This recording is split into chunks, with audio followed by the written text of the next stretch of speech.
పాపం పుణ్యం ఈ పదాలతో నలిగిపోతూ జనం పాపానికి డెఫినేషన్ తెలియక, పుణ్యానికి డెఫినేషన్ తెలియక ఈ ప్రపంచంలో నలిగిపోతున్నారండి. అలాంటి వాళ్ళకి మనోనేత్రాలు వెలిగించే స్థితి దేవుడు మీకు ఇచ్చాడు. కొరింథీయులకు రాసిన పత్రిక, మొదటి పత్రిక 13లో ఒక మాట అంటాడు ఆయన.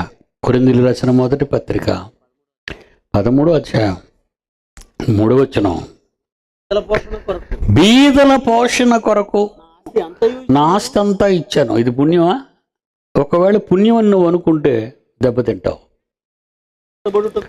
కాల్చబడటానికి ఒకవేళ నా శరీరాన్నే అప్పగించేస్తే ప్రేమ లేనివాడవు. అంటే నీవు నేర్చుకోవలసినది నేర్చుకోకుండా, నేర్చుకొని చేయవలసింది చేయకుండా నువ్వు సంపాదించడం ఎందుకు? సంపాదించింది అందరికీ పంచటం ఎందుకు? అది పుణ్యమని నువ్వు చెప్పుకుంటావెందుకు? ఆలోచించండిరా న్యాయవాది. కాల్చబడుటకు నా శరీరమును అప్పగించినను ప్రేమ లేనివాడనైతే నాకు ప్రయోజనమేమి? పేతురు గారిని పిలుస్తున్నారు యేసుక్రీస్తు వారు యోహాను సువార్త చివరి భాగాల్లో.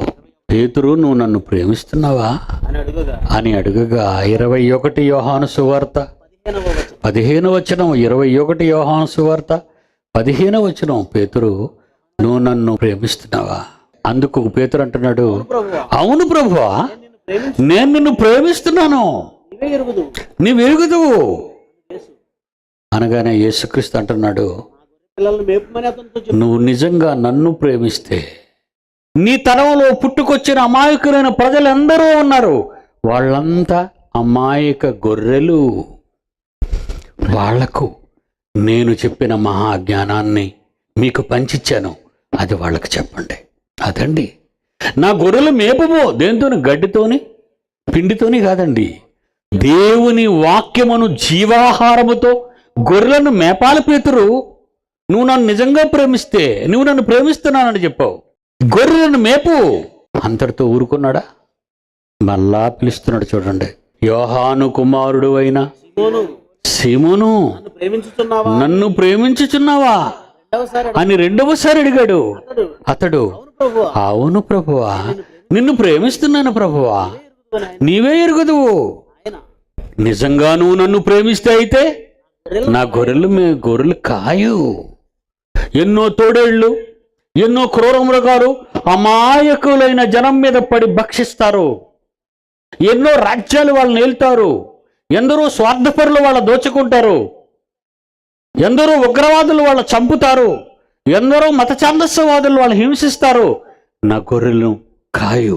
మరలా మూడోసారి, యోహాను కుమారుడు అయిన సీమోను, నువ్వు నన్ను ప్రేమిస్తున్నావా, నన్ను ప్రేమించుచున్నావా అని మూడోసారి యేసు అడిగినందుకు పేతురు వ్యసనపడ్డాడండి. పాపం, సమస్తమైన ఎరిగిన దేవుడా, కుమారుడా, ఆ తండ్రి కుమారుడా, మా అన్నయ్య, నిన్ను ప్రేమించుచున్నానని నీవెరుగుదువు నాయనా.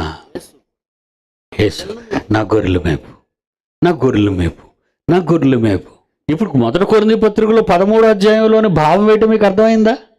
కాల్చబడుటకు నా శరీరమును అప్పగించను, బేదల పోషణ కొరకు నా ఆస్తి అంతా ఇచ్చిన. బేదల పోషణ కొరకు నువ్వు సంపాదించింది ఇవ్వటం కాదు ప్రేమ. మనుష్యుల కోసం చేసే సేవ దేవుడు కోరటం లేదు. మనుషులు కట్టే ఫుడ్ గురించి దేవుడు మాట్లాడటం లేదు. మనుషుల కోసం కట్టించే కోట గురించి, ఇంటి స్థలాల గురించి, ఇళ్ళ గురించి దేవుడు మాట్లాడటం లేదు. అవన్నీ ఈ లోకంలో ఉన్నవాళ్ళు చూసుకుంటారు. క్రైస్తవులు చూడవలసింది ఏంటో తెలుసా? నా గొర్రెలు మేపు. నిజంగా నువ్వు నన్ను ప్రేమిస్తే అమాయక పిల్లలందరూ, ఆ కాపరులు, పెద్దలు, సంఘ సభ్యులు, దైవ జనులు, వాళ్ళందరినీ ఈ మహాజీవవాక్యంతో, వాళ్ళ తండ్రి ఎంత గొప్పవాడో, ఆ తండ్రి ఎన్ని కరకార్యాలు చేశాడో, ఆ తండ్రి ఎన్ని ఆశలు పెట్టుకున్నాడో, అసలు వాళ్ళ ప్రారంభం ఏంటో చెప్పుకొడుక వెళ్ళి. వాళ్ళ 60 ఏళ్ల జీవితం అనుకుని భ్రమపడి పాప పుణ్యాల ఫలితం తెలియకుండా చీకటిలో పోతున్న వాళ్ళకి నువ్వు చెప్పాలి కదయ్యా. నేను రాయించి ఇచ్చిందే కదయ్యా, నీ అంతటి నేనేది చెప్పమని చెప్పటం లేదు కదయ్యా.